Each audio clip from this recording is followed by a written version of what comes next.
Ang totoo yun, hindi totoo lahat ng mga sinabi niya sa akin.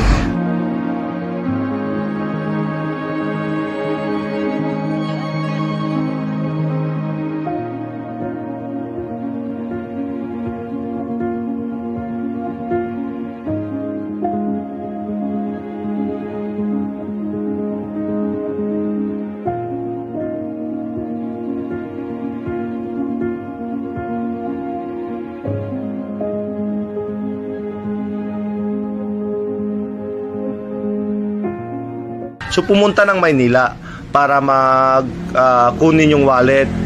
At ako, nag-insist ako na tulungan ko siya, puntahan ko siya. So nung time na yon, nag-book siya ng hotel sa condo. So, pinuntahan ko siya. Yun pala, sinusundan niya na ako kasi may pagdududa na siya. Kasi hindi na maayos yung ano namin. Sinusundan niya pala. So pinuntahan ko yung babae para tulungan siya na kunin yung wallet niya.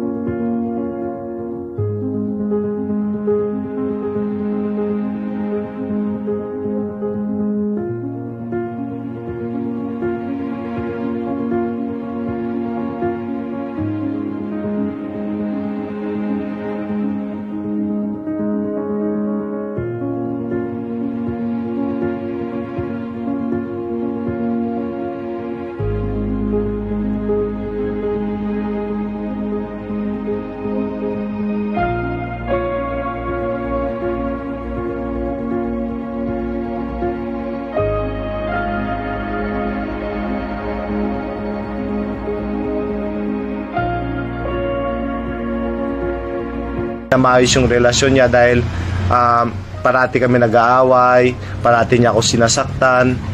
At alam ng mga kaibigan ko yan, alam ng pamilya niya, ng mga kapatid niya. Alam nila lahat yan. Kung dumating man kami sa punto ngayon, alam nila na mangyayari ito dahil sa ugali niya.